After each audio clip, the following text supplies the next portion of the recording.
हो रहे हैं। अपने नाज़रीन को अपडेट करें कि मुस्लिम रहनुमा कातिल नेतन्याहू के खिताब का बाइकआउट करके चले गए थे। वज़ीर आज़म शहबाज शरीफ का खिताब सुनने के लिए आलमी रहनुमाओं की वापसी का सिलसिला जारी है।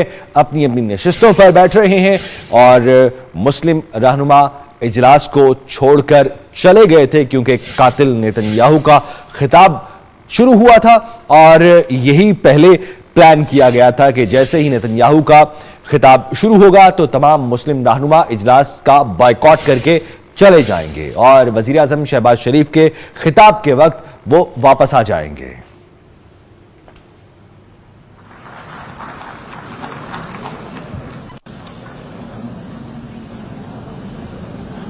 बिस्मिल्लाहिर्रहमानिर्रहीम। लैसल बिर्रा अन तवल्लु वजूहकुम क़िबलल मशरिक़ी वल मग़रिबी वलाकिन्नल बिर्रा मन आमना बिल्लाहि वल यौमिल आखिर वल मलाइकति वल किताबि वन नबिय्यीन व आतल माला अला हुब्बिही ज़विल क़ुर्बा वल यतामा वल मसाकीन वब्न सबील वस्साइलीन फिर रकाब व अकामस सलाता व आतस ज़काता वल मुअफ़ून बिअहदिहिम इज़ा आहदू वस्साबिरीन फिल बअसाई वद्दर्राई व हीनल बास उलाइकल लज़ीना सदक़ू व उलाइकल Those who believe in God are those who are on the side of good and not evil. Excellencies, ladies and gentlemen, Assalamu alaikum and a very good morning. I wish to congratulate Her Excellency Annalena Baerbock on assuming the presidency of the 80th session of the United Nations General Assembly. I also commend Secretary General Antonio Guterres for his bold leadership of the United Nations in testing times. Ladies and gentlemen, our world is more complex today than ever before.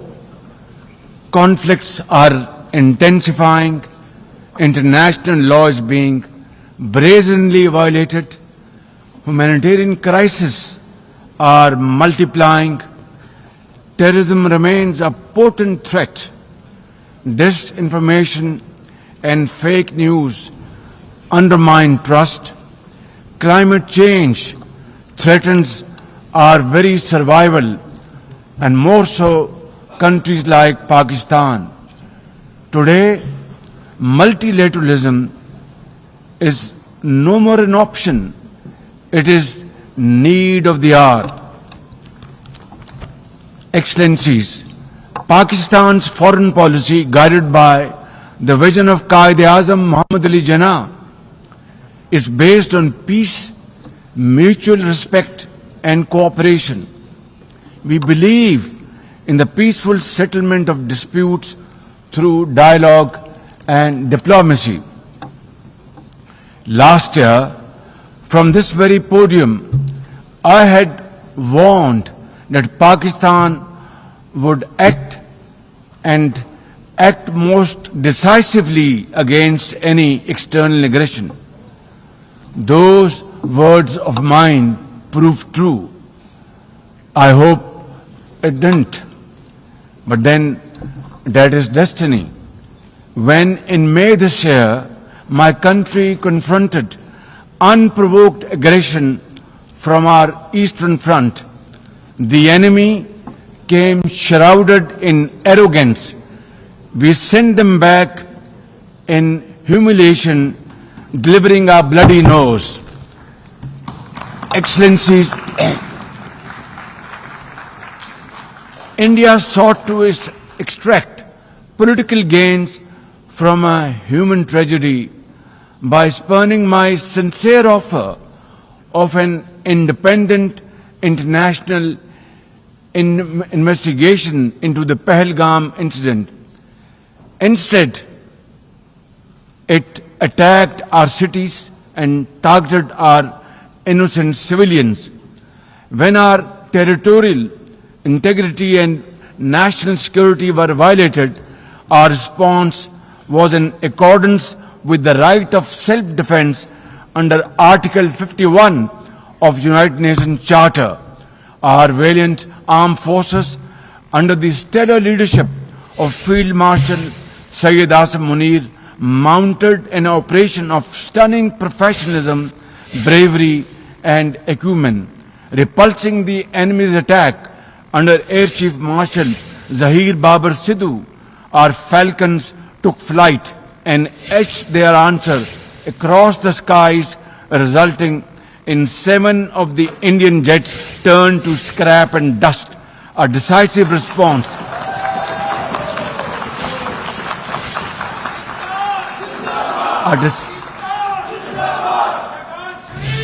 A decisive response to the aggressor that will echo through the annals of history. To the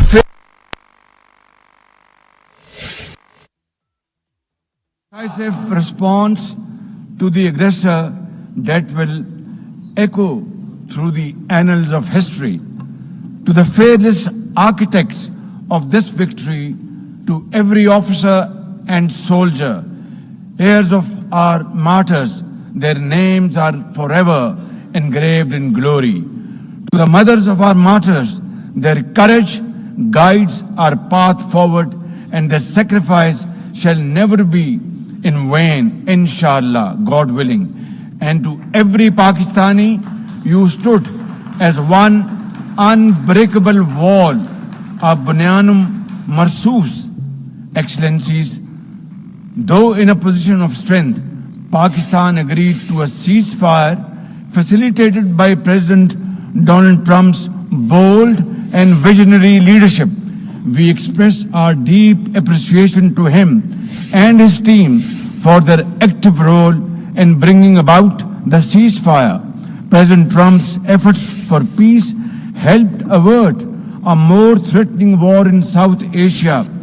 Had he not intervened timely and decisively, the consequences of a full-fledged war would have been catastrophic.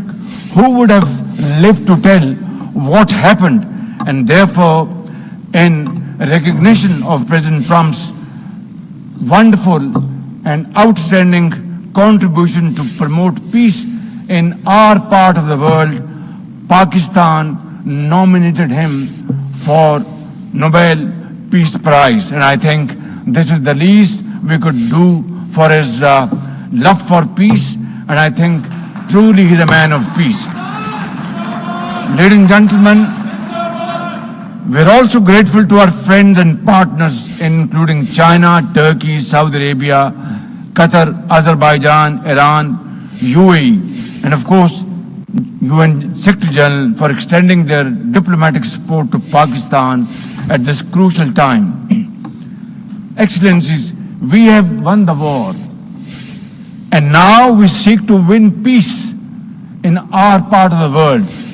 And this is my most sincere and serious offer before this August Assembly of the World Nations.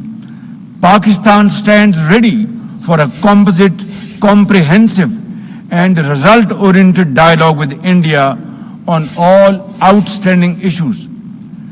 South Asia requires, ladies and gentlemen, proactive rather than provocative leadership. India's unilateral and illegal attempt to hold the Indus Water Treaty in abeyance defies the provisions of the treaty itself as well as the norms of international law. Pakistan has made it abundantly clear, and let there be no doubt once again in anybody's mind, as I said last year in this hall from this podium, we will definitely and ardently defend, inshallah, the inseparable right of our 240 million people on these waters. To us, any violation of this Indus Treaty represents an act of war. Ladies and gentlemen, through this august house, I wish to assure the Kashmiri people that I stand with them. The people of Pakistan stand with them. And one day soon, inshallah, India's tyranny in Kashmir will come to a grinding halt. Kashmir will gain its fundamental right to self-determination through an impartial plebiscite under the auspices of this very organization, United Nations. Excellencies, the plight of the Palestinian people is one of the most heart-wrenching tragedies of our times.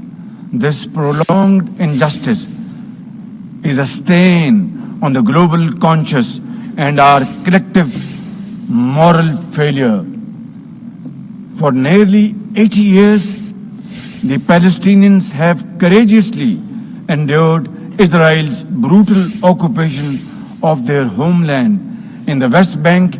Each passing day brings new brutality, illegal settlers who terrorize and kill with impunity, and nobody can challenge them and question them.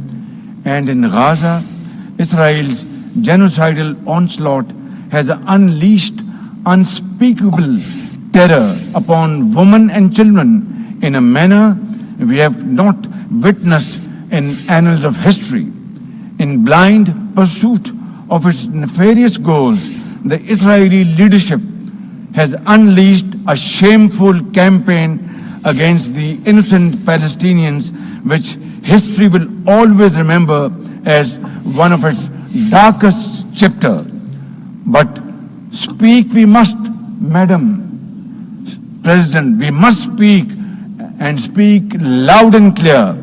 Our words are too little, too late for Hind Rajab, a child, nay, a little baby. We have all heard her trembling voice on that phone call, which little Hind made as she struggled to stay alive under Israeli onslaught and atrocities.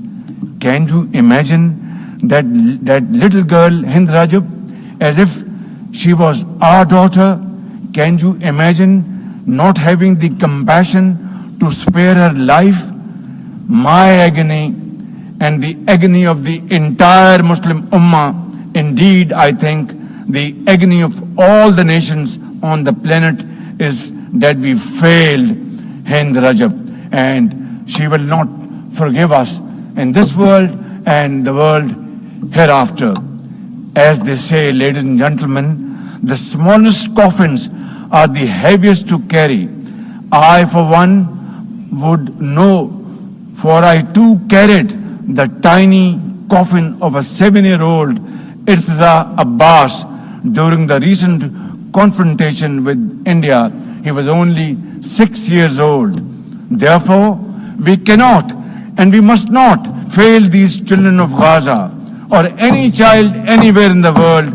We must find a path to a ceasefire now and just now. Pakistan firmly supports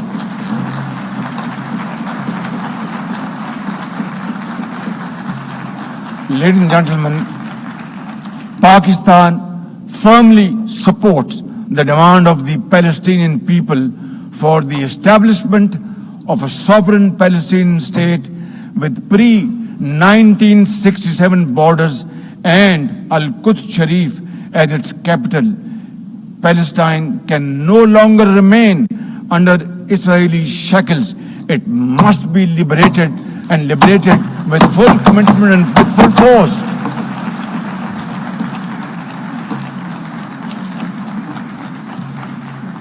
Excellencies, as far as Pakistan is concerned, we were among the first to recognize Palestinian statehood in 1988. And now we welcome the recognition of the state of Palestine by a number of countries recently around the globe, and urge others to also follow suit, because time and tide wait for none. We are further grateful for President Trump's timely initiative to invite Arab Islamic states 3 days ago here in this building for a consultative session at the United Nations. And I was also part of that consultative process. And I think, and I hope and pray to God that it has rekindled hope for a ceasefire in the nearest future, for which the credit must again be attributed to President Trump for this peace initiative. Excellencies, Israel's recent attack on Doha and its continued violations of the sovereignty and territorial integrity of numerous countries is reflective of its rogue behavior. Pakistan stands unwaveringly with our brothers and sisters in Qatar. We also support all efforts for a peaceful resolution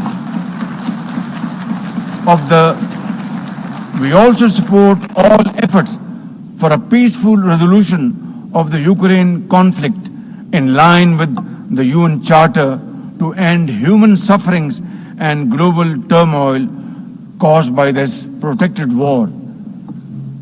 Madam President, Pakistan condemns terrorism in all its forms and manifestation. For over 2 decades, Pakistan has been at the front line of global counter-terrorism efforts, having suffered over 90,000 people. We lost 90,000 people of our country, babies, children, mothers, sisters, brothers, elderly people, doctors, engineers, and also suffered economic loss of $150 billion. Please tell me, put your hand on your heart, that what can be a bigger manifestation of our commitment to fight terrorism and erase it not only from the face of Pakistan, but from the face of this global world. And I believe a man killed in New York is a man killed in Lahore, a man killed in Islamabad is a man killed in London. It's a global village. So I think unless and until terrorism is defeated hands down, this world will not be a peaceful place to live. And for that, Pakistan's sacrifices are probably the biggest around the globe. It must be respected and appreciated because we are a bulwark. Had these terrorists not been encountered by us, they would have been roaming on the streets of New York and London and God knows Far East. So I think this is our humble contribution, not only for the people of Pakistan, but the people all over the world. Today we face externally sponsored terrorism, particularly from foreign-funded groups such as the TTP, Fitna al-Khawarij, Fitna al-Hindustan, BLA, and its Majid Brigade. Operating from Afghan soil, these groups are responsible for some of the most heinous attacks inside Pakistan, including the dastardly Jafar Express train incident earlier this year, the train was hijacked and 400 people were kept for days and weeks. And mercifully, by Allah Almighty's grace, our armed forces and law enforcing agencies were able to recover them. Now, as an immediate neighbor and a brotherly country of Afghanistan, Pakistan has a direct stake in a peaceful Afghanistan. We believe that the key to development and prosperity lies in regional stability and connectivity. Pakistan continues to engage with all partners to extend humanitarian assistance, promote economic recovery, and encourage inclusive political framework in Afghanistan. The interim Afghan government must, however, uphold human rights, including women's rights. Above all, we expect that Afghan interim government to take effective action against terrorist groups and to ensure that Afghan soil is not used for terrorism against any country. Ladies and gentlemen, there must be no space for hate speech, discrimination or violence against any person or against any religion. Hate-driven ideologies such as India's Hindutva driven extremism pose a danger to the entire world. While there is growing recognition of the dangers posed by Islamophobia, the imperative of effectively combating this menace can hardly be overemphasized. Pakistan welcomes the appointment of a UN Special Envoy to combat this scourge. Ladies and gentlemen, while we are confronted with the climate crisis, it demands the most urgent collective action. In 2022, Pakistan faced massive floods of humongous proportions that caused huge losses amounting to $34 billion and many valuable lives lost. This year again, we are dealing with another mega flood with thousands of villages washed away from the face of the earth, millions of people displaced, more than 1,000 killed, and billions of dollars of crop, livestock and property washed away, lost to flood waters. Our nation stands united in these testing times, and we are dealing with this natural calamity with remarkable resilience by the grace of God. I have declared a climate emergency to cope with this challenge. The catastrophic floods of 2022 and 2025 this year are glaring examples of loss and damage caused due to climate change. Pakistan, to the contrary, my honorable guests in this hall and through the cameras around the globe, Pakistan contributes less than 1% of global emissions annually, yet it continues to face the relentless brunt and muddy waves of climate change. And then we are told to borrow loans and add on to our debt, huge debt pillars we have over the period of time. This is not fairness. This is not equality. This is not justice. This is not fair play. How can you expect a country which is a developing country facing humongous flood challenges every year due to climate change and no fault of ours, and yet we are told to borrow more loans? I think borrowing loan would be destroying your economy. We will be better off than not borrowing loan and standing on our own feet, working hard, tirelessly, blood and sweat, and we will, inshallah, make Pakistan a great country, inshallah. Ladies and gentlemen, while we deal with climate change, I bear good tidings on the domestic economic front. Socio-economic development and the welfare of our people are among my government's foremost priorities. We have successfully implemented deep-rooted structural macroeconomic reforms, modernized and broadened our taxation system, intensified efforts to mobilize productive investment, and embraced digitization, AI, and crypto as the tools of the future. Strategic partnerships, including our all-weather cooperation with China through the China-Pakistan Economic Corridor under President Xi Jinping's landmark Belt and Road Initiative, are contributors to our progress as I speak. I admire the vision and foresight of President Xi Jinping, whose recently launched Global Governance Initiative, along with other global initiatives, offers a comprehensive framework for a more just, fair and inclusive development.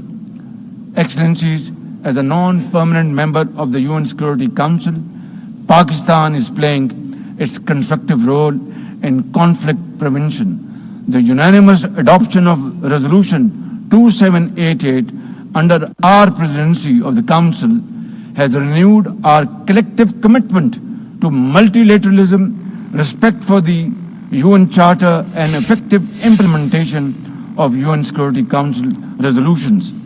Excellencies, at the end, let me assure you that Pakistan will always stand for peace, justice, and development, for a revitalized United Nations, and for cooperative and multilateralism that is fair and inclusive and delivers for all. Therefore, let this 80th anniversary not simply commemorate history, let us make history and chart a future for the next 80 years with these United Nations as enduring hope for global good. Let us truly strive to become better together. Thank you very much. United Nations, long live. God bless you.